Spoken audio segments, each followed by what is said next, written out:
सब कुछ कर दिया। जब मैं सिटी बैंक में था, मैं एक ही आदमी था शायद ब्रांच मैनेजर जो आईएम्स से नहीं था। तो जो आईएम्स वाले थे वो मुझे ऐसे करके देखते थे कि यार ये कहाँ से आ गया है, कुछ सिफारशी तो नहीं है। ये जो इंडिया से भारत की जर्नी है, इसमें रियल एस्टेट का इतना बड़ा रोल है। इंफ्रास्ट्रक्चर का तो है ही, बट रियल एस्टेट का इतना बड़ा रोल है। अगले 10 साल में इंडिया में 10 करोड़ घर चाहिए। अब आप सोच लीजिए, मैं अपनी टीम को बोलता हूँ यार, हमने एक साल के अंदर से पहले 200 एकड़ का प्रोजेक्ट हमारे पास है, 70 एकड़ लॉन्च कर दिया है। जिनसे आप कंपेयर कर रहे हो उनको 40 साल, 50 साल, 60, 70 साल हो गए हैं। तो कंपैरिजन ही गलत है। अब आपने रियल एस्टेट की पोल खोल दी है, मतलब एक तरह से नहीं, मेरे को इतना रियल एस्टेट नहीं आता है। एमके बहुत बड़े बड़े दिग्गज बैठे हुए हैं रियल एस्टेट के अंदर। एक आम व्यक्ति जो घर खरीदने जाने वाला है, उसको आप क्या सलाह देंगे? वर्क लाइफ बैलेंस का टाइम से कोई लेना देना नहीं है, फोकस से लेना देना है। जब आप ऑफिस में हैं, ऑफिस के होके रहिए। नमस्कार, द एमके रेस में आपका स्वागत है। आज हमारे साथ एक काफ़ी शानदार शख्सियत हैं जिनसे हम आज बातचीत करने जा रहे हैं। असमिंदर आर सिंह साहब हैं।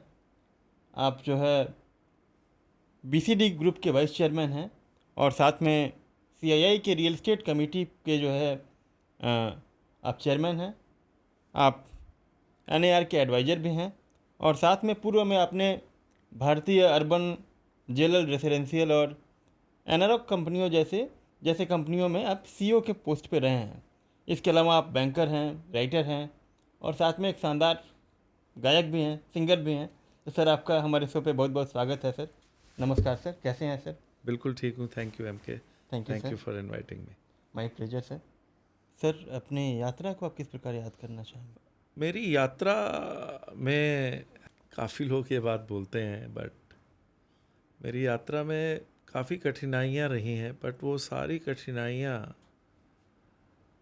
मुझे आगे लेती गई, जी बढ़ाती गई। जी जितने चैलेंजेस आते गए वो मित्र बनते गए, अच्छा। दोस्त बनते गए।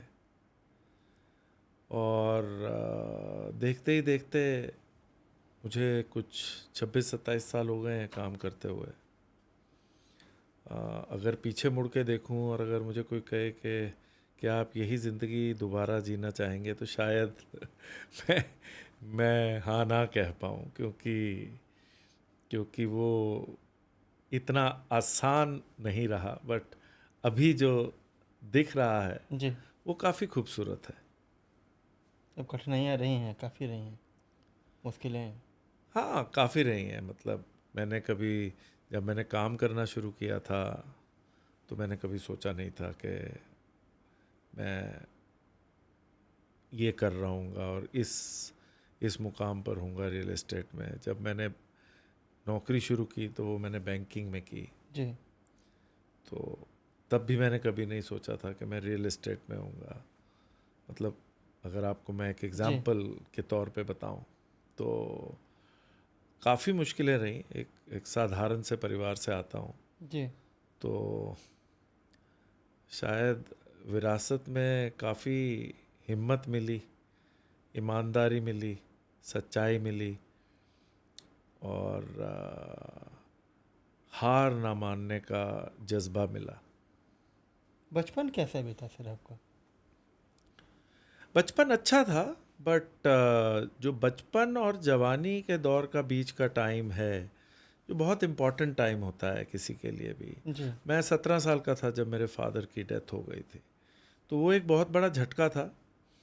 और जैसे कि मैंने कहा, हम आर्थिक तौर पर उन्हीं के ऊपर डिपेंडेंट थे। जी शायद मेरी माँ, जिन्होंने मुझे काफ़ी हद तक उसके बाद संभाला पाला, वो जी बहुत हिम्मत वाले थे। और कभी उन्होंने महसूस नहीं होने दिया, बट मुझे अब लगता है कि उन्होंने बहुत मेहनत की होगी। उस समय जिस तरह के जवान लड़के होते हैं, हमें कभी रियलाइज़ ही नहीं होता था कि उनकी क्या दिक्कतें हैं और उनके क्या चैलेंजेस हैं, उन्होंने भी पता नहीं चलने दिया। जी तो बचपन मेरे लिए तो अच्छा था, बट मेरे फादर की डेथ के बाद काफ़ी चैलेंजेस थे, बट आगे बढ़ते गए मदर हंसते हैं हुए। अभी? मदर भी नहीं है मेरे। उनकी डेथ 2017 में हो गई अच्छा। थी। जो अगेन मेरे लिए एक बहुत बड़ा झटका था, क्योंकि उनके जी। साथ काफ़ी टाइम बिताया, उन्होंने मेरे लिए बहुत कुछ किया। जी। और एक्चुअली काफ़ी लोग बोलते हैं, बट मुझे ये लगता है कि मेरे जो भी सक्सेस है लाइफ की, उसके अंदर मेरे माँ बाप का बहुत बड़ा रोल है। मुझे ऐसे लगता है कि मैं शायद अपने पिताजी का ही रोल निभा रहा हूँ, क्योंकि वो जल्दी चले गए थे, जी। और शायद ये उनकी सक्सेस है जो मेरे थ्रू कहीं बाहर आ रही है। पिताजी के शहीद होने के बाद जो है, आपके पिताजी शहीद हो गए, उसके बाद क्या चैलेंजेस रहे आपके लाइफ में? पिताजी चले गए, बट वो बहुत हिम्मत छोड़ गए जी। मेरे लिए। तो एक तरह से, जैसे कि मैंने आपको बोला, शायद वो मेरे थ्रू जीना शुरू हो गए। चैलेंजेस नॉर्मल थे, एक तो बाप का ना होना ही चैलेंज है, जी। खास करके 16-17 साल की उम्र में। 16-17-18, अगर आप बहुत छोटे हों तो आपको उतना एहसास नहीं होता, माँ होती है वो ध्यान दे देती है, इमोशनली उतना इम्पैक्ट नहीं पड़ता है। क्योंकि लड़कों और ख़ास बच्चों के लिए बाप का रोल ज़्यादा तब शुरू होता है जब वो करियर बनाने की कगार पर होते हैं, जी। क्या करना चाहिए क्या नहीं जी। करना चाहिए। फिर आपको जो चैलेंजेस आते हैं, कोई समझाने वाला नहीं था कि ये ठीक नहीं है, ऐसे नहीं है, ऐसे करो, ऑफिस में जाओगे तो ऐसे बात करना, कैसे दोस्त होने चाहिए कैसे नहीं होने जी। चाहिए। तो एक रेगुलर मेंटरशिप चाहिए, वो नहीं थी, और वही चैलेंज था। और एक, क्योंकि मैं इमोशनली भी काफ़ी इम्पैक्टेड था उससे, जी। क्योंकि जैसे आपने बोला वो शहीद हो गए, टाइम से पहले चले गए, जी। तो कहीं ना कहीं वो चीज़ मेरे अंदर रहती थी कि इतनी जल्दी क्यों चले गए वो। तो चैलेंजेस रहे, बट जैसे कि मैंने बोला, मेरी माँ बहुत ही स्ट्रांग लेडी थी, उन्होंने जी। मेरे लिए बहुत कुछ किया। और मुझे लगता है मेरे फादर के जाने के बाद चैलेंजेस मेरी माँ को ज़्यादा आए, जो उन्होंने मुझे दिखने नहीं दिए, और उन्होंने मेरे चैलेंजेस को कम किया। जी। पिताजी की शहादत की क्या, कब हुआ था सर? और देखो, क्यों? मेरे पिताजी एक लेजेंडरी आर्मी ऑफिसर हैं। 1971 में उन्होंने एक बहुत अहम रोल बिताया है, जब सरेंडर ऑफ जी। आर्म्स हुआ, और जो पाकिस्तानी चीफ है, जी। जब उन्होंने अपने आर्म्स डाले, जी। तो मेरे फादर थे जिन्होंने वो सुपरवाइज ऑफ आर्म्स किया। जी। वो हर साल विजय दिवस पर पिक्चर आती है, जी। काफ़ी मशहूर पिक्चर है। अच्छा। उसके बाद उन्होंने नागालैंड इंसर्जेंसी में बहुत काम किया। जी। फिर उन्होंने प्री मैच्योर रिटायरमेंट लेकर यूनाइटेड नेशंस ज्वाइन किया, क्योंकि वो अपने काम में बहुत अच्छे थे, जी। और यूनाइटेड नेशंस ने उनको हायर किया, अच्छा। और वो कंबोडिया चले गए। जी। और कंबोडिया में एक ऐसी ही एक दुर्घटना में जी। उस समय वो शहीद हो गए। उनकी विरासत को आप कैसे याद करते उनकी विरासत देखो 3 चीज़ों की है, उन्होंने मुझे बहुत ज़बरदस्त विरासत दी है। उन्होंने विरासत दी है, एक तो क्लैरिटी ऑफ थॉट की, हैं? जी। कि क्लैरिटी होनी बहुत ज़रूरी है। ये शायद विरासत उनको शायद फौज से मिली, उन्होंने मुझे बताया नहीं, बट जो मैंने देखा वही सीखा। जी। दूसरा सिंपल लिविंग, सिंप्लिसिटी, और तीसरा इंटीग्रिटी और हिम्मत। जी। और क्या होता है, मतलब बोलते सब हैं, बट क्लैरिटी, सिंप्लिसिटी जी। और इंटेग्रिटी और करेज, ये 3-4 चीज़ें वो मुझे दे के गए हैं, जिसका मुझे बहुत फ़ायदा हुआ है। लॉन्ग टर्म फ़ायदा बहुत ज़्यादा है। शॉर्ट टर्म में ये खास करके इंटेग्रिटी वगैरह, ये बड़े हैवी वर्ड्स हैं जो बहुत जी। लूजली लिए जाते हैं, बट शायद आज रियल एस्टेट के अंदर इसीलिए उस मुकाम पर पहुंचा हूं। मैंने रियल एस्टेट से शुरू तो किया जी। नहीं था, यही वैल्यूज़ ने कहीं ना कहीं मुझे हेल्प किया है। अगर मैं सर आपसे एक सवाल छोटा सा पूछूं कि जब करियर की शुरुआत की तो कहाँ से की थी आपने, और कैसे रहा रियल स्टेट में आने से पहले तक की अगर बात मैं करूं तो क्या कहना चाहेंगे? करियर की शुरुआत वैसे की जैसे सब करते हैं, नौकरी करनी थी। जी। मैंने बैंकिंग और फाइनेंस चुना, क्योंकि मुझे लगा बैंकिंग और फाइनेंस एक बहुत कोर इंडस्ट्री है, जी। और इसका आगे जाकर काफ़ी फ़ायदा हो सकता है, जो कि मुझे हुआ। जी। सिटी बैंक में काम किया, डॉइचे बैंक में काम किया, आईसीआईसीआई बैंक में काम किया, जी। फुलरटन सिंगापुर में काम किया, बजाज फाइनेंस में काम किया, लीडरशिप रोल्स में काम किया, बहुत कुछ सीखा, हिंदुस्तान में काम किया, बाहर काम किया, ऑटो लोन्स किए, पर्सनल लोन्स किए, मॉर्टगेजेस किए, क्रेडिट जी। कार्ड किया, ब्रांच मैनेजर था, वेल्थ मैनेजमेंट की, सब कुछ कर दिया। और तो बैंकिंग का कुछ भी बाकी नहीं रहा। कुछ भी बाकी नहीं रहा। और जब मैं सिटी बैंक में था, मैं एक ही आदमी था शायद ब्रांच मैनेजर जो आईएम्स से नहीं था। तो जो आईएम्स वाले थे वो मुझे ऐसे करके देखते थे कि यार ये कहाँ से आ गया है, कुछ सिफारशी तो नहीं है। बट जिन्होंने मुझे बनाया वो आईएम्स वाले थे, अच्छा। उन्होंने मुझ में कुछ देखा। और आज शायद काफ़ी वो आईएम्स वाले, मुझे पता नहीं वो कहाँ हैं, आई एम जी श्योर अच्छा ही कर रहे होंगे, मैं इतना टच में नहीं हूँ। जी जी बट मुझे लगता है आईएम्स तो ज़िंदगी की करनी चाहिए। और ज़िंदगी ने अच्छी आईएम कराई, हार्वर्ड भी कराया, स्टैनफोर्ड भी कराया। जैसे कि मैंने बोला इतने चैलेंज आए, बट हर चैलेंज के बाद और तरक्की, फिर गिरे, जी इतना ज़ोर से गिरे कि लगा कि बस अब नीचे सिर ही फूटेगा, फूटने से पहले किसी का हाथ आ गया, फिर ऊपर चले गए। तो ये कहीं ना कहीं कर्मा है, कहीं ना कहीं आपके अच्छे कर्म, जी आपके यहीं पर, मैं इसीलिए बोलता हूँ मेरे माँ बाप का रोल बहुत बड़ा है। जी क्योंकि मुझे ये नहीं लगता कि वो कहीं चले गए हैं या पूरे हो गए हैं, मुझे जी लगता है वो मेरे साथ हैं और जब भी मुझे ज़रूरत पड़ती है जी। वो आ जाते हैं। तो ऐसे ही बैंकिंग के साथ करियर शुरू हुआ मेरा। बैंकिंग से कहाँ गए? बैंकिंग से जहाँ मैं काम करता था फुलरटन सिंगापुर में, तो वो लोग दुकान बंद कर रहे थे, वो मुझे दुबई भेज रहे थे। दुबई में जाना नहीं चाहता था, मेरे मदर की तबीयत ठीक नहीं थी। एक जी। कंपनी थी अग्नि प्रॉपर्टीज़, अच्छा। उसका एक इन्वेस्टर था, वो मुझे मिला, उसने बोला आप ज्वाइन करो। मैं फुलरटन सिंगापुर में था और ये अग्नि प्रॉपर्टीज़, कहाँ की कंपनी थी? ये हीलियन वेंचर्स और एक और इन्वेस्टर है, उन्होंने इन्वेस्ट किया था, जी इंडिया की कंपनी थी।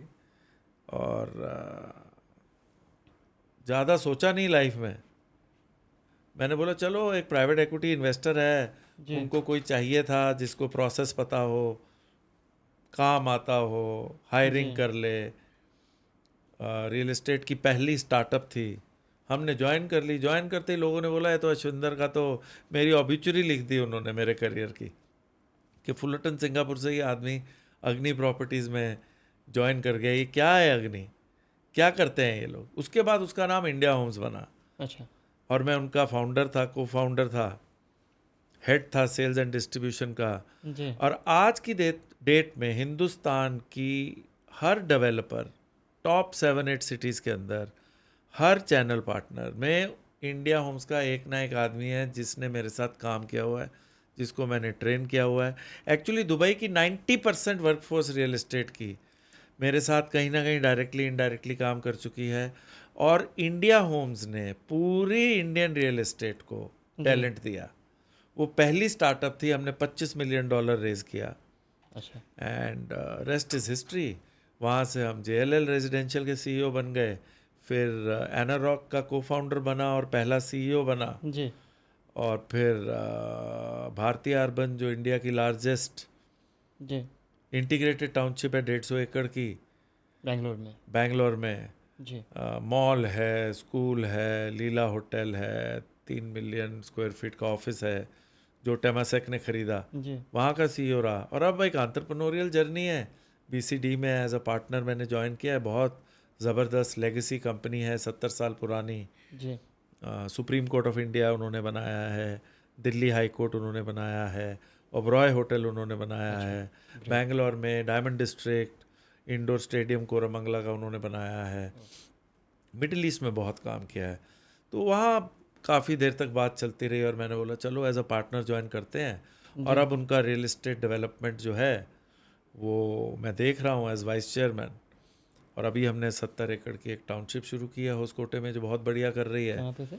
होसकोटे बैंगलोर में। अच्छा, बैंगलोर में। और एक 114 एकड़ का अभी टाई अप किया है जी डोडबलापुर में, जहाँ प्लॉट्स करेंगे। तो 200 एकड़ तो यही हो गया है। तो 7-8 महीने हुए हैं अभी। दैट्स अगर आप ग्रेट। बड़े बड़े डेवलपर्स का नाम लो, DLF, प्रेस्टीज, शोभा, जी ब्रिगेड, पूर्वांकरा, जी ये सब 40 से 70-80 साल पुरानी कंपनीज हैं। तो हमें तो अभी 8-9 महीने हुए हैं डेवलपमेंट में और जो दिख रहा जी। है वो बहुत प्रॉमिसिंग है। अच्छा, मतलब पहले ये कंपनी कॉन्ट्रैक्टिंग में थे। कॉन्ट्रैक्टिंग में थी, अभी भी है, अभी भी काफ़ी लीडिंग डेवलपर्स के लिए कॉन्ट्रैक्टिंग करती है। जी बहुत रिस्पेक्टेड कंपनी है, हरून लिस्ट में उनका नंबर 4 पर रैंक है। जी 150 मिलियन स्क्वायर फीट कंस्ट्रक्ट कर चुकी है बीसीडी ग्रुप। ओह तो अभी चौथी जनरेशन है जिनके साथ मैं काम कर रहा हूँ। जी। रियल एस्टेट की दुनिया कैसी लगी सर? देखो, रियल एस्टेट की दुनिया बड़ा अच्छा सवाल है। देखो, हम घर बेचते हैं, जी अगर हम रेजिडेंशियल की बात करें जी तो घर लोगों का सपना होता है, बट मैं सपने बेचता नहीं हूँ, मैं सपने बनाता हूँ। तो ये मेरा थॉट हमेशा से रहा है। तो अच्छी है, बहुत अच्छी है, सपने बना रहे हैं। अच्छा लगता है जब कोई अपना पहला घर खरीदता है। कुछ $5 बिलियन से ज़्यादा की रियल एस्टेट सेल्स कर चुका हूँ मैं। सीखने को बहुत मिलता है। इसके अंदर लीवर्स बहुत हैं, लैंड बहुत कॉम्प्लिकेटेड है, अप्रूवल्स बहुत कॉम्प्लिकेटेड है, कंस्ट्रक्शन बहुत कॉम्प्लिकेटेड है। जो आप एंड प्रोडक्ट देखते हैं उसको बनाने में जो हिम्मत लगती है वो बहुत ज़बरदस्त है। फिर आपको जो आपने प्रॉमिस किया है वो आपको डिलीवर करना है। तो काफ़ी इंटरेस्टिंग है। और रियल एस्टेट रियल है, इम्पैक्ट रियल है। और ये जो इंडिया से भारत की जर्नी है, जी इसमें रियल एस्टेट का इतना बड़ा रोल है। इंफ्रास्ट्रक्चर का तो है ही, बट रियल एस्टेट का इतना बड़ा रोल है। अगले 10 साल में इंडिया में 10 करोड़ घर चाहिए। अच्छा। अब आप सोच लीजिए कि इससे अच्छी इंडस्ट्री कहाँ हो सकती है जहाँ आप कंट्रीब्यूट कर पाएँ। मतलब अगले 10 साल में हमें अगले 10 करोड़, साल में हमें 10 करोड़ घर काफ़ी चाहिए। बड़ा हाँ, फिगर है। बहुत मुश्किल फिगर है, बट इसका मतलब आप अपॉर्चुनिटी देखिए कितनी है, जिसके अंदर गवर्नमेंट को, पब्लिक को, प्राइवेट को, सबको जी। इकट्ठे मिलकर कुछ ना कुछ करना पड़ेगा। देखिए, अब आप सिंगापुर जाते हैं, आप यूएस जाते हैं, आप यूरोप जाते हैं, जी आप क्यों बोलते हैं वो डेवलप्ड कंट्री है? बिकॉज जाते ही आप बिल्डिंग देखते हैं, सड़क देखते हैं, जी। और क्या देखते हैं? कुछ नहीं। और बिल्डिंग देख के ही बोलते हैं ना क्या शहर है। जी गुड़गांव जाते हैं तो क्यों आपको गुड़गांव इतना अच्छा लगता है? क्योंकि आप दूर से बिल्डिंग देख रहे हैं। जी तो इतना सिंपल है ना, लोग इतना कॉम्प्लिकेट कर देते हैं।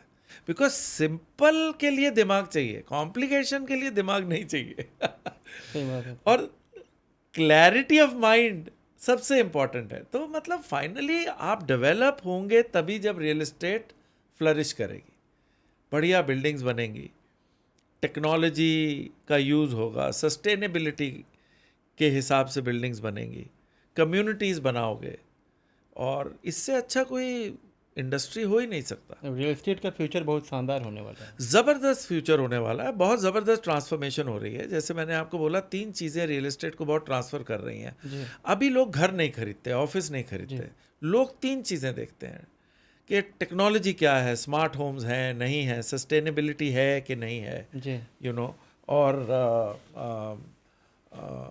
कम्युनिटी है कि नहीं है, जी यू नो। तो ट्रांसफॉर्म हो रही है, लोगों का नज़रिया बदल रहा है रियल एस्टेट के ऊपर। बट आने वाला दशक रियल एस्टेट के लिए बहुत अच्छा इसलिए क्योंकि इंडिया के लिए बहुत अच्छा है, और इंडिया अच्छा कर ही नहीं सकता जब तक रियल एस्टेट अच्छा नहीं करेगा। ये 10 करोड़ घरों का जो टारगेट है, इसमें आपको क्या लगता है नेशनल इकोनॉमी में क्या कितना मदद करेगा? देखिए, बड़ा सिंपल है ना, 2030 में बोलते हैं रियल एस्टेट की इकोनॉमी $1 ट्रिलियन हो जाएगी। जी अभी 450-500 है। जी इसका मतलब है कि डबल हो जाएगी 2030 में। मतलब 5 साल में 500 मिलियन 1 ट्रिलियन बन जाएगा, 500 बिलियन 1 ट्रिलियन बन डबल हो जाएगा। जाएगा। तो अगर ये डबल हो जाएगा तो आप देख लीजिए हमारी जीडीपी ग्रोथ कहाँ जाएगी। जी you know, your guess is as good as mine, but आप और कुछ नहीं तो कंसिस्टेंटली 7 से 8% की जीडीपी ग्रोथ से ग्रो कर सकते हैं। जो इंडिया नहीं कर पाता है वो स्केल नहीं कर पाता है। अभी आप मेट्रो की बात करो, जी यूएस का सबसे बड़ा मेट्रो नेटवर्क है, जी सॉरी चाइना का, चाइना का सबसे बड़ा है। जी उसके बाद यूएस, जी तीसरे नंबर पे है इंडिया, और इंडिया का नेटवर्क है 1000 किलोमीटर का जी आज की डेट में। चाइना कैसे इतना स्केल कर गया? इसके हर चीज़ में कैसे इतना स्केल कर गया? बिकॉज डिसिप्लिन था। कहीं ना कहीं ऑब्वियसली डेमोक्रेसी नहीं है वहाँ पर, जी बट हर चीज़ का प्लस भी है माइनस भी है। जो भी चीज़ करते हैं वो स्केल में करते हैं, वो पूरी दुनिया को मैन्युफैक्चर करके देते हैं बड़े स्केल में। बड़े स्केल में। हमसे स्केल बनता ही नहीं है। हम साल में 5 एयरक्राफ्ट बनाते हैं। यूएस में 1970 में उनको एयरक्राफ्ट की ज़रूरत थी, 10,000 एयरक्राफ्ट बना दिया 4 साल में। मास में मास प्रोडक्शन में। होता है। यूएस एयरफोर्स 4 बड़े यूएस मैन्युफैक्चरर्स के पास गया, बोला आपकी हेल्प चाहिए, इन्वेस्ट किया उनके साथ, 4 साल में पता नहीं 5,000 है 10,000 है एयरक्राफ्ट बना दिए उन्होंने। एक बड़ा अमाउंट, एक बड़ा फिगर होता है। बहुत बड़ा फिगर। आप चेक कीजिए हम साल में कितने एयरक्राफ्ट बनाते हैं। काफ़ी कम बनाते तो स्केल की प्रॉब्लम है हमारे यहाँ पर, हैं और ये ज़रूरी है। बहुत ज़रूरी है, बहुत बिना ज़रूरी scale है, के जो है बहुत ज़रूरी है। उसके बिना इवन अगर आप टेक्नोलॉजी की बात करें, अभी आजकल बड़ा फेमस चल रहा है जो मिनिस्टर साहब ने बोला जी कि डीप टेक्नोलॉजी साउथ कोरिया में है, जी इजराइल में है। अब वहाँ पर भी शायद हमारे इंजीनियर बैठे होंगे, शायद हो सकता है। यूएस में हमारे इंजीनियर बैठे हुए हैं जहाँ डीप टेक्नोलॉजी है। हमारे यहाँ कहाँ है डीप टेक्नोलॉजी? नहीं है। सो कहीं ना कहीं कुछ गैप्स हैं जिनको फिल करना पड़ेगा। But coming back to real estate का एक बहुत बड़ा रोल रहेगा अगले 10 साल में या 2047 तक इंडिया को एक विकसित देश बनाने में। रियल एस्टेट के बिना आप कल्पना नहीं कर हाँ, रियल एस्टेट और इंफ्रास्ट्रक्चर के बिना आप कल्पना नहीं कर सकते। उसके लिए आपको कैपिटल चाहिए, कोलैबोरेशन चाहिए गवर्नमेंट और प्राइवेट में, और कहीं ना कहीं ईज ऑफ डूइंग बिजनेस चाहिए जो अभी भी मुझे लगता है कम है। कम। और थोड़ी वर्ड्स आर चीप, बातें बहुत करते हैं हम, बट जब एग्जीक्यूशन का टाइम आता है, हमारा फ्लाईओवर को 5 साल लगते हैं, जापान में फ्लाईओवर को 1 साल लगता है। क्यों? क्योंकि वो 1 साल प्लानिंग करते हैं, हम 1 महीना प्लानिंग करते हैं और उसके बाद 5 साल लग जाते हैं फ्लाईओवर को बनने में। जापान वाले 1 साल प्लानिंग करते हैं, 1 साल में फ्लाईओवर बना देते हैं। जी, तो कौन समझदार हुआ? ऑब्वियस है, मतलब विजिबल कि जो ज़्यादा प्लानिंग करेगा वो समझदार है। हाँ, बिना प्लानिंग के तो आप अगर करोगे तो फिर फंसना है बाद में। फंसना ही फंसना है। एग्जीक्यूशन आप कर ही नहीं सकते प्लानिंग के बिना। स्टार्ट कर सकते हो प्लानिंग के बिना, हम स्टार्ट कर देते हैं, फिर एंड तक एग्जीक्यूट नहीं कर पाते। जहां कर पाते हैं वहां देख लो, बहुत कमाल की चीजें देखी हैं। जी GIFT City is a good example, Ahmedabad में जो है। जी सो जहां देखा है वहां अच्छा देखा है। Gurgaon is a very good example, उसमें गवर्नमेंट और प्राइवेट का बहुत जबरदस्त कंट्रीब्यूशन रहा है, जो डीएलएफ और गवर्नमेंट का रहा है, जो पूरा गोल्फ कोर्स रोड बना दिया है, 100 करोड़ के घर बिक रहे हैं, जी। जो भी हो रहा है, that is a good example. Government और प्राइवेट के बीच का जो बैंगलोर आप देख लीजिए कितनी ग्रोथ हो गई, प्लानिंग के बिना हो गई, समझ भी नहीं आई कितनी जल्दी हो गई। 4 किलोमीटर का डिस्टेंस है, 1 घंटा लगता है आपको। कहाँ आएगी एफिशिएंसी? पब्लिक ट्रांसपोर्ट नहीं है, बहुत काम करने के लिए है, बट उसके पीछे प्लानिंग की बहुत ज़रूरत है।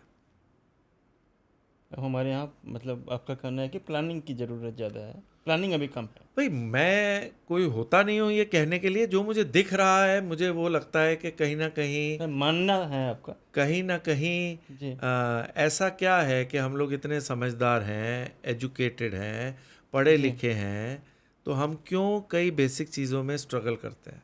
बात तो सही है सर। बहुत और बुद्धिजीव है मेरे से ज़्यादा जिनको ज़्यादा पता होगा, बट मैं तो यही सोचता हूँ कि ऐसा क्यों है। जी सर। पूरी दुनिया हम चलाते हैं, सारा टाइम हम बोलते हैं यूएस के डॉक्टर हमारे, यूएस के इंजीनियर हमारे, यूएस का वो हमारा, ग्लोबली वो हमारा, वर्ल्ड बैंक का हेड हमारा। मतलब काफ़ी तरक्की की है इंडियंस ने, काफ़ी ज़बरदस्त काम किया है, कर रहे हैं। जी तो फिर इंडिया को क्यों उसका फ़ायदा नहीं हो रहा है, या जिस स्पीड पर होना चाहिए क्यों नहीं हो रहा है? इस पे पॉलिसीज पे कुछ सोचना चाहिए मुझे लगता है। हाँ, मुझे लगता है हमारा प्रायोरिटी थोड़ा डिफरेंट है। जी हमारा प्रायोरिटी थोड़ा डिफरेंट है। हम लोग बहुत शॉर्ट टर्म प्लानिंग करते हैं, प्लानिंग करते हैं। वो लॉन्ग टर्म होना चाहिए। हाँ, तो रियल एस्टेट ने ये सिखाया कि जो भी करो लॉन्ग टर्म करो। तो मैं बड़ा आराम से अभी एंटरप्रेन्योरशिप अगर मैं कर रहा हूँ बीसीडी में, मैं अपनी टीम को बोलता हूँ यार हमने 1 साल के अंदर से पहले 200 एकड़ का प्रोजेक्ट हमारे पास है, 70 एकड़ लॉन्च कर दिया है। जिनसे आप कंपेयर कर रहे हो उनको 40 साल 50 साल 60 70 साल हो गए हैं, तो कंपैरिजन ही गलत है। और अगर कंपैरिजन करना है तो ये बताओ वो उन्होंने क्या किया था पहले 1 साल में, तो शायद हम बहुत आगे होंगे। सही बात है सर। सो कहीं ना कहीं प्लानिंग और कहीं ना कहीं पेशेंस और कहीं ना कहीं अपनी ग्रीड को कंट्रोल करना बहुत ज़रूरी है। जी बिकॉज आपका सबसे बड़ा दुश्मन आप खुद होते हो। आपको रियलाइज बाद में होता है, आपके लालच और आपका लालच। और यही मैंने अपने पिताजी से सीखा है, जी जिन्होंने इस देश के लिए अपनी अगर जान दे दी, जी तो उनके लिए शायद अपनी जान से भी बढ़कर कोई और चीज़ थी। तो अगर तब भी मैं नहीं सीखूंगा डिसिप्लिन, तब भी मैं अगर नहीं सीखूंगा जो मेरे सामने बीता है, जी और समझूंगा कि वो बड़ा पुराना गाना है, प्यार से भी ज़रूरी कई काम है, प्यार सब कुछ नहीं आदमी के लिए। तो जी पैसा ज़रूरी है, बट पैसे से भी ज़रूरी कई काम है। ये जो लोग मर जाते हैं देश के लिए, अब्दुल जी कलाम आज़ाद, जी अटल बिहारी वाजपेयी, जी नेल्सन मंडेला, जी भगत सिंह, गुरु गोविंद सिंह, जी 500 साल पुरानी बात है। चारों बच्चे अपने शहीद कर दिए बिल्कुल मुगलों को मारने के लिए, हिंदुओं जी। को बचाने के लिए। जी हमें इतनी सी चोट आती है, हम डर जाते हैं। अब मैं काहे का सिख, मैंने क्या सीखा गुरु गोविंद सिंह जी से? अब उनका गुरपुरब मनाना तो बहुत आसान है, गुरुद्वारे गए, दान किया, वापस आ गए, और सुबह फिर वही अपना पैसा बनाने के चक्कर में चोरी चकारी झूठ बोलना ये शुरू कर दिया। तो उसका फ़ायदा क्या है? उसके बिना भी हो सकता है, शायद थोड़ा कम हो जाए। जी सर तो जब आप अपने सामने एक इतना बड़ा सेक्रीफाइस देखते हैं, और आप अगर उससे आप सीख नहीं सकते जो आपके खुद के पिताजी हों, तो फिर तो क्या फ़ायदा है? जी सर सही बात है। और कई बार ये होता है, जिन लोगों को हम मेंटर मानते हैं, जब उनकी चीज़ें सामने आती हैं, पता चलता है कोई केस हो गया या कुछ इश्यूज हो गए, मैं नाम नहीं लेना चाहता हूँ, बहुत बड़ी बड़ी हस्तियाँ रही हैं इंडस्ट्रीज़ की, तो बड़ा दुख होता है, बुरा लगता है। बुरा लगता है यार, इनके तो हम अब जो जिनको आप आइडल मान के बैठे थे वो आप आइडल मान के बैठे थे। बैंक्स में बहुत लोग हैं ऐसे, जी सर समझ रहा हूँ मैं। करेक्ट। जी तो वो मैकिन्जी के जो ग्लोबल हेड थे इंडियन, जी उनके साथ भी यही हुआ था, नाम नहीं लेते, बट मैं समझ रहा हूँ मतलब कि क्या कैसे- फायदा है? वो जीसस क्राइस्ट ने बोला है ना, what will you gain if you gain the whole world and lose your soul. आजकल इतनी अपॉर्चुनिटी है सही तरीके से पैसा बनाने। स्टार्टअप वालों ने भी ऐसा बहुत कुछ किया है। ये जितने सो कॉल्ड इंटेलिजेंट लोग हैं, अच्छे भी हैं, बट ऐसे भी हैं। ये फ्रॉड चल रहा है। हाँ, आज 100 करोड़ के घरों में रह रहे हैं, कंपनियों में नहीं है, but they have somewhere compromise something. But हम लोग लगे हुए हैं, बिकॉज हम लोग, देखो लोग क्यों ऐसा करते हैं, क्योंकि हम लोग पैसे को बाकी चीज़ों से ज़्यादा अहमियत देते हैं। हम उनको ज़्यादा अहमियत देते हैं जिनके पास ज़्यादा पैसा होता है। जो नहीं होना चाहिए, मतलब जो होना चाहिए, बट सिर्फ एक ही पैरामीटर नहीं हो सकता है। पैसा बहुत अच्छी चीज़ है, सब कुछ नहीं है। हाँ, सब कुछ नहीं है। माँ भी ज़रूरी है, बाप भी ज़रूरी है, जी बहन भाई भी ज़रूरी है, सब जरूरी है। राइट। जब आप बढ़ रहे होते हैं, जी जब आप बढ़ जाते हैं 50 साल की उम्र में, फिर चाहे कोई ना भी हो, तब तक आपको इतना कुछ समझ आ जाता है कि आप आगे बढ़ सकते हैं। बट अगर आपको एक नॉर्मल बचपन चाहिए, तो बहन भाई, माँ बाप, पड़ोसी, रिश्तेदार, मासी, चाचा, मामा, सब जरूरी है। यही पैसे का रोल है। मतलब पैसा को हमने बड़ा बना दिया है, पैरामीटर बन गया है, होना नहीं चाहिए। देखो, पैसा मेरे लिए भी बहुत बड़ा है। मैं हिपोक्रेट की तरह ये नहीं बोलना चाहता हूँ कि पैसा बड़ा नहीं है। बाप बड़ा ना भैया, सबसे बड़ा रुपया, बट सबसे बड़ा है, अकेला नहीं है। उसको अकेला बना देना गलत है। हाँ, उसको बड़ा बनाना गलत नहीं है। जी इसलिए मैंने आपको करेक्ट किया इसमें, एमके, थैंक यू। क्योंकि बड़ा है। पैसा नहीं होगा, आप फ्लाइट नहीं बुक कर सकते, आप होटल में नहीं रह सकते, आप कपड़े नहीं खरीद सकते, आप दवाई नहीं ले सकते, आप हॉस्पिटल नहीं जा सकते, आप कपड़े नहीं डाल सकते। ज़्यादा पैसा होगा, ज़्यादा लग्जरी में रहिए। कौन खराब कह रहा है? लग्जरी में कोई खराबी नहीं है। जी सर मुझे लग्जरी बहुत पसंद है, बट सबसे बड़ा है, अकेला नहीं है। मतलब केवल वही नहीं चाहिए। लोगों ने क्या किया है, सबसे बड़ा की जगह उसको अकेला कर दिया है, और उस चक्कर में कहीं ना कहीं प्रायोरिटीज जो हैं शिफ्ट हो गई हैं। वो शिफ्ट हो गई। एंटरप्रेन्योरशिप के बारे में हम लोगों ने बात की सर। उसके अलावा आपके और भी काफ़ी चेहरे हैं। चेहरे मतलब कि आपके काफ़ी किरदार हैं तो सबसे पहले राइटर के किरदार पे मैं सवाल पूछूंगा कि लेखक की जर्नी कैसी रही, राइटर की जर्नी, और ख़ास करके आपने 2 किताबें लिखी, एक रियल कमर्शियल रियल एस्टेट पे और दूसरा रियल रेजिडेंशियल रियल एस्टेट पे। तो इन दोनों किताबों में क्या आपने लोगों को देने की कोशिश की है? लिखना मेरे को बहुत मेडिटेटिव लगता है जी। और मैं कोई स्पेशल राइटर नहीं हूँ। आपका बड़प्पन है। और शायद क्योंकि मैं एक आम राइटर हूँ, मेरी किताबें बेस्ट सेलर बन गई। जो स्पेशल राइटर हैं, जो आपको पता है अमेज़ॉन के अंदर कुछ 10 लाख से ऊपर किताबें हैं, जी कुछ हज़ार बिकती हैं। जी और आजकल किताबें लिखना भी फैशन हो गया है, हर दूसरा आदमी किताब लिख रहा है। जी। तो proof of the pudding is in eating it. तो मेरी किताबों ने बहुत अच्छा किया है, इसलिए किया है क्योंकि मैंने एक इंसान की तरह किताब लिखी है। मेरे मन में एक ही चीज़ थी कि अगर मेरी किताब पढ़कर एक भी फैमिली का फ़ायदा हो जाता है उसको अपना घर लेने में, जी तो मेरी तो तपस्या सफल है। तो मेरे लिए लिखना तपस्या है, उससे कम नहीं है। और एक नॉर्मल इंसान की तरह जो मेरा एक्सपीरियंस था, जी मैंने देखा कोई किताब नहीं है रियल एस्टेट के अंदर, मैंने लिख दी। फिर मैंने कहा अगर रेजिडेंशियल भी लिखी है तो कमर्शियल भी लिखना चाहिए। कमर्शियल थोड़ा फाइनेंस के साथ रिलेटेड है। जी सारी उम्र मैंने बैंकिंग की है। जी I am more of a finance guy than a real estate guy. Sometimes I am more of a real estate guy than a finance guy. जी तो किताब लिखने में बहुत मज़ा आया, बहुत अच्छा कर रही है किताब, जी फ़ायदा हो रहा है लोगों को। एक नॉर्मल इंसान की तरह नॉर्मल लोगों के लिए मैंने किताब लिखी कि वो जो भी अपना रियल एस्टेट डिसीजन ले रहे हैं, चाहे कमर्शियल में लें या रेजिडेंशियल में लें, अगर वो पढ़ें तो उनको फ़ायदा हो जाए, और उसी हिसाब से लिखी है।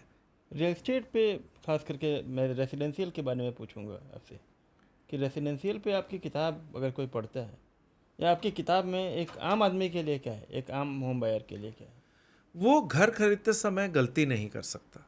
अगर उसने किताब पढ़ी है, हाँ, खास करके फर्स्ट टाइम होम बायर, जो पहली बार उसको पता चल जाएगा कि लोकेशन क्या होती है, माइक्रो मार्केट क्या होती है, चैनल पार्टनर क्या होता है।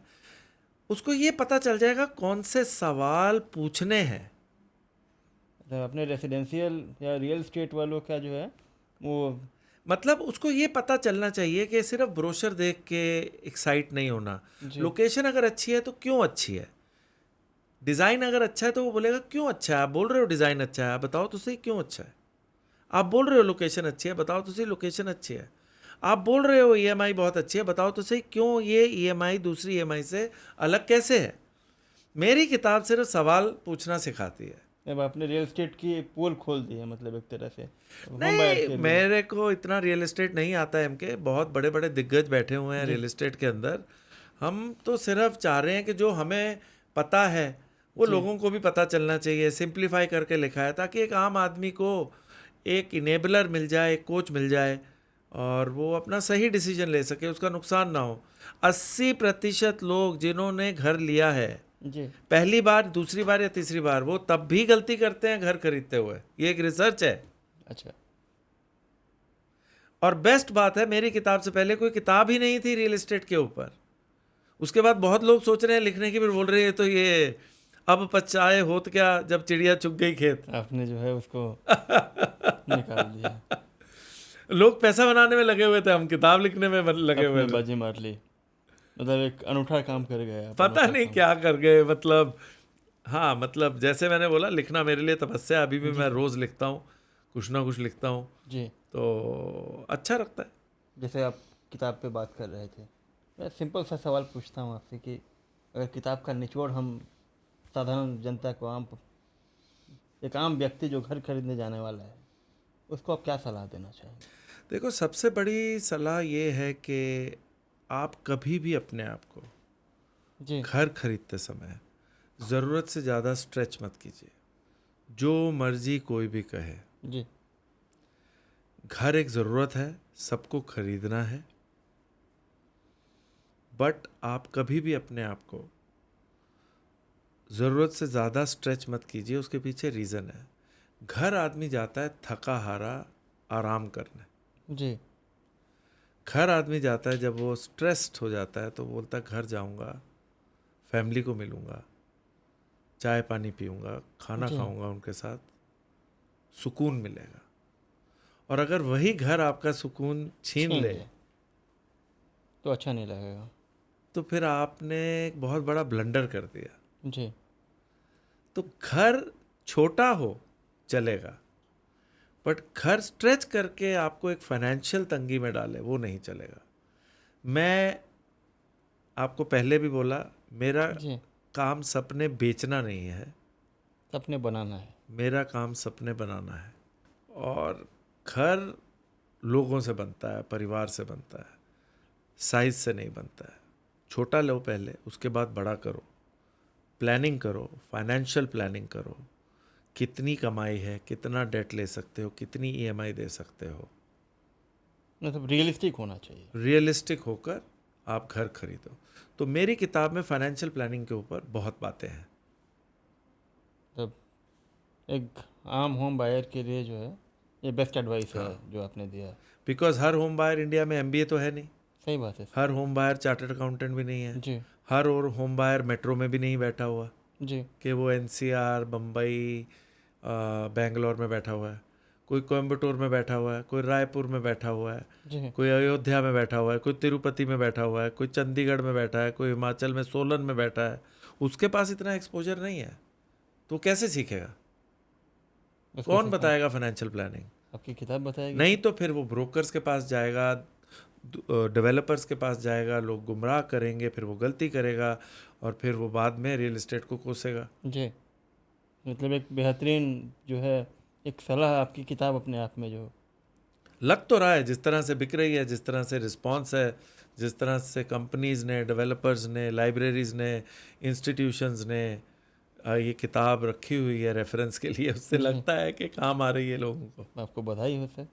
Thank you. सर आप एक इंडस्ट्री लीडर हैं, राइटर हैं, पब्लिक पॉलिसी में आप काफ़ी सक्रिय हैं और इसके अलावा भी आप काफ़ी सारे कंस्ट्रक्टिव काम करते हैं। आपने जब किताब लिखी तो वो बेस्ट सेलर बन गई। आपने जब गाना गाया तो आपको गानों को जो है सारे गाँवों ने लॉन्च किया। तो इस तरह का बिल्कुल फोकस्ड और बोलें तो आप जो भी करते हैं वो इतना परफेक्ट कैसे होता है? मतलब इसके पीछे का राज क्या है? मोटिवेशन कहाँ से आता है आपको? देखिए, इसके पीछे का जो गुरु मंत्र है, जी। जब मैं सीईओ बनकर डिसीजन लेता हूँ तो वो मैं दिमाग से लेता हूँ। जी। जब मैं लिखता हूँ जी। तो शायद मैं दिल से लिखता हूँ। जी। जब मैं गाता हूँ तो शायद मैं रूह से गाता हूँ। अब ये चीज़ तो एक ही है, आदमी तो मैं एक ही हूँ, जी। बट जब भी मैं जो काम करता हूँ मैं सिर्फ उसी पे फोकस करता हूँ। तो उसके कारण जी। मुझे ये लगता है कि जो भी होता है जी। वो एक अच्छे तरीके से हो जाता है। इसको मैं थोड़ा सा आगे लेके जाता हूँ। लोग बात करते हैं वर्क लाइफ बैलेंस की। जी। Maybe this is an example, मैं आने वाला था इस सवाल पे। जी। Maybe this is an example of work life balance. तो वर्क लाइफ बैलेंस का टाइम से कोई लेना देना नहीं है, फोकस से लेना देना है। जब आप ऑफिस में हैं, ऑफिस के होके रहिए। जब आप घर आए तो 100% अटेंशन घर में रखिए। और अगर आप वो काम कर सकते हैं तो आप जो भी करेंगे अच्छा करेंगे। तो ये बहुत बड़ी एक फैलेसी है। हम लोग बोलते हैं हमारे पास टाइम नहीं है, हम लोग बोलते हैं बहुत प्रेशर है। जी। अरे जो लोग प्रेशर बोलते हैं शायद उनको पता नहीं प्रेशर क्या है। वो कोई सरहद पे जाके लड़ाई तो लड़ नहीं रहे कि कल वो वापस नहीं आएंगे। सही बात है सर। ठीक है ना? जी। प्रेशर नहीं है, आपकी वो चॉइस है। आप इतने जुनून है आपको अपने काम के लिए, अपने करियर के लिए, कि आप कुछ और देख ही नहीं रहे हो, या आप इतने लेजी हो कि आप घर पे बैठे हुए और आप काम पे जाना ही नहीं चाहते हो। नहीं तो हर चीज़ के लिए जब आप वो चीज़ कर रहे हैं, अगर आप वही कर रहे हैं, अब हम पॉडकास्ट कर रहे हैं तो पॉडकास्ट कर रहे हैं, जी। हमारा ध्यान सिर्फ पॉडकास्ट के ऊपर है। सही बात है। 100% पॉडकास्ट अच्छी बनेगी। जी। उसके बाद आप एडिट करोगे तो एडिटर का काम उस समय एडिटिंग पर होना चाहिए। जी। करेक्ट। जब आप रील बनाओगे तो हमारा काम होना चाहिए कि बेस्ट पॉडकास्ट के अंदर जी। कौन सी 7-8 चीज़ें हैं जो हम पब्लिक को ज़्यादा दिखाना चाहते हैं। जी। जिससे शायद उनकी अंदर वैल्यू एडिशन हो, तो तब हम उस पर फोकस करेंगे। सही बात है करेक्ट। जी। वो भीम की कितनी पुरानी बात है कि उसको पूछा आप अंधेरे में भी खाना कैसे खा लेते हो, तो बोला अभ्यास है मुझे खाना खाने का और मुझे खाना खाना अच्छा बहुत लगता है। अब इतना अच्छा लगता है, इतना अच्छा फोकस है, लाइट चलेगी या लाइट नहीं थी, भीम खाना खा रहा था अपना मजे से, बाकी लोग नहीं खा पा रहे थे। जी तो भीम बन जाओ हर चीज़ में, काम के वक्त काम, आराम के वक्त आराम। ये फौज का भी बहुत बड़ा मंत्र है, क्योंकि अगर आप आराम करेंगे तो आप काम अच्छा कर पाएंगे, काम करेंगे तो आराम बहुत अच्छा कर पाएंगे। क्योंकि अभी आपने बोला अब आ गया है आजकल कि जी नींद 8 घंटे की ज़रूर होनी चाहिए, 8 घंटे की नींद नहीं होगी तो आपको हार्ट अटैक आ जाएगा। जी हमारे बुजुर्ग तो 8 घंटे सोते थे, उनके पास तो कोई रील थी नहीं बताने वाली। तो नॉर्मल ज़िंदगी जीना शुरू कीजिए, और जब आप जो कर रहे हैं उसके ऊपर अगर आप फोकस करेंगे तो आपको हर चीज़ के लिए टाइम मिलेगा। और जब आप कोई भी चीज़ फोकस करेंगे, गिव योर बेस्ट, हर चीज़ के अंदर यू गिव योर बेस्ट। आगे क्या होता है वो आगे वालों पे छोड़ दो। वर्किंग प्रोफेशनल्स के लिए एक बड़ा मंत्र है, मतलब उनके लोगों के लिए हाँ, एक बड़ा बिकॉज मंत्र उन्होंने बहुत ज़्यादा इसको ओवर कॉम्प्लिकेट किया हुआ है। वर्किंग प्रोफेशनल्स ने भी किया हुआ है, सीईओज ने भी किया हुआ है, बोर्ड मेंबर्स ने भी किया हुआ है कि अब आप देखिए ना, नॉर्मल क्वेश्चन होता है किसी भी सीईओ को, सर आप बहुत बिजी होंगे, क्या मैं 2 मिनट ले सकता हूँ? अब आपने कितने सीईओ देखे हैं जो बोले नहीं मैं तो बिजी नहीं हूँ? कि कोई नहीं बोलता है, कौन बोलता है? हर आदमी यही ऐसा बोलता कैसे है हो सकता है आप 24 घंटे बिजी हो? बट मैंने आज तक कोई सीईओ नहीं देखा जो बोले नहीं नहीं नहीं मैं तो बिजी नहीं हूँ, बताइए ना। आप मुझे कोई एग्जांपल दे दीजिए जहाँ किसी सीईओ ने या प्राइम मिनिस्टर ने या कैबिनेट मिनिस्टर ने या किसी भी आदमी ने, नहीं बोला कि मैं फ्री हूँ। हाँ अब सीईओ छोड़ दो, आप किसी के पास भी चले जाओ, आप मुझे फ़ोन कर देना एमके और आप बोलना सर मैंने इस आदमी को बोला 2 मिनट चाहिए, और उसने बोला हाँ ले लो ना मैं तो फ्री बैठा हूँ। कोई नहीं ऐसे, कोई नहीं बोलेगा। फ्री तो होते ही है ना लोग फिर भी, होते हैं, है ना? आपके लिए नहीं, उनका हाँ। प्रायोरिटी नहीं है। नहीं, वो बेचारे बोल ही नहीं सकते कि मैं फ्री नहीं हूँ, नहीं तो वो बोलेंगे हमारी इज्जत ही नहीं होगी। इज्जत ही नहीं करेगा कोई अगर आप बोल दोगे मैं फ्री हूँ। सही बात है, फिर कोई नॉक करके चला जाएगा। हाँ, कोई इज्जत ही नहीं करेगा। तो ये बेसिकली ये सब ड्रामा है। आपके पास बहुत टाइम है, इंटेंशन होनी चाहिए आप कुछ करना चाहते हो, और दिखाने के लिए अपनी हॉबीज़ के लिए टाइम निकालना ज़रूरी है। जी मैं ज़्यादा एक्सरसाइज नहीं करता हूँ, बट मेरी मेंटल वेलनेस बहुत ज़बरदस्त है। अब इतने लोग हैं जिनकी फिजिकल वेलनेस बहुत ज़बरदस्त है और मेंटली उनको रात भर नींद नहीं आती। अब रात भर मुझे भी नींद नहीं आती बिकॉज हम लोगों के दिमाग में काम चलता रहता है, बट कोई टेंशन नहीं है। अब वो टेंशन हैंडल करनी आ गई है। इतना स्ट्रगल झेलने के बाद जो है सब सेटल्ड है। हाँ, मतलब उसका ये समझ आ गया इसका कोई उपाय है ही नहीं, तो अपने आप को क्यों परेशान करना है। सही बात है। आपने एंटरप्रेन्योरशिप जर्नी शुरू की है और ऐसे काफ़ी एस्पायरिंग लोग हैं, खास करके जो हमारे युवा हैं वो एस्पायर करते हैं एंटरप्रेन्योर बनने का। उनके लिए क्या, उनको क्या मंत्र देना चाहेंगे आप? बहुत अच्छा सवाल है। जी देखो मेरे हिसाब से मुझे 50 साल लग गए एंटरप्रेन्योर बनने जी में, बट मुझे लगता है मैं शुरू से एंटरप्रेन्योर था। एंटरप्रेन्योर एक माइंडसेट है। जी बहुत शोर है इस दुनिया में, करेक्ट? जी जब आप इतने शोर में अपनी आवाज़ को सुन सको तो आप समझ जाओ आप एंटरप्रेन्योर बन सकते हो। जब आप अपनी गाड़ी का स्टीयरिंग अपने हाथ में रख सको, जी दुनिया जो मर्जी बोले बट आपको क्लैरिटी है, तब आप एंटरप्रेन्योर बन सकते हो। जी गेटिंग। एक वो एनालिस्ट जो अपनी पहली नौकरी कर रहा है और अगर उसका काम पूरा नहीं हुआ है और वो संडे को भी ऑफिस आकर उस काम को पूरा कर रहा है बिना किसी के कहे, दैट मीन्स उसमें ओनरशिप है, वो एंटरप्रेन्योर बन सकता है, या वो होना चाहिए। एंटरप्रेन्योर है। So entrepreneurship is not about owning something, it is about feeling of ownership, और फाइनली फिर वो आपको ओनरशिप के ऊपर ले ही जाएगा। मतलब कई आप कई बार देख लीजिए, आपके ऑफिस में कोई पियोन होता है, जी he is the most liked person because वो सबसे मेहनती है, ओनरशिप है, 10 लोग उसे बुला रहे हैं और हंस के काम कर रहा है। सही बात है। So it is about ownership first of all. And अगर आप में वो ओनरशिप है, अगर आप दुनिया की नॉइज़ को कट थ्रू कर कर अपनी आवाज़ सुन सकते हो, तो आप एंटरप्रेन्योर हो और बन जाओगे। द फीलिंग ऑफ ओनरशिप अगर है आप में तो अगर एक आप दिन में आप कन्विक्शन है जी अपने अंदर, कॉन्फिडेंस है अपने अंदर, क्लैरिटी है कि आप क्या करना चाहते हो, आप कॉम्प्लेक्स चीज़ों को सिंप्लीफाई कर सकते हो, जी अगर आप में जज्बा है, पैशन है, तो आप एंटरप्रेन्योर बन सकते हो। उसके लिए कोई बहुत बड़ी डिग्री और कुछ ऐसे की डिग्री ज़रूरत, हेल्प करेगी, बट ज़रूरी नहीं है मेरे कहने का ज़रूरी मतलब। तो नहीं है, बिल्कुल ज़रूरी नहीं है। जितना भी बड़े एंटरप्रेन्योर बने उनके पास डिग्री तो थी नहीं। सही बात। धीरू भाई अंबानी के पास तो डिग्री थी नहीं। जी गुरु नानक देव जी के पास भी डिग्री नहीं थी, वो भी एमबीए जी नहीं थे।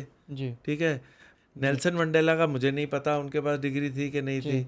जितने बड़े बड़े अडानी साहब के पास डिग्री है कि नहीं है मुझे नहीं पता, वो भी एमबीए है कि नहीं है पता नहीं।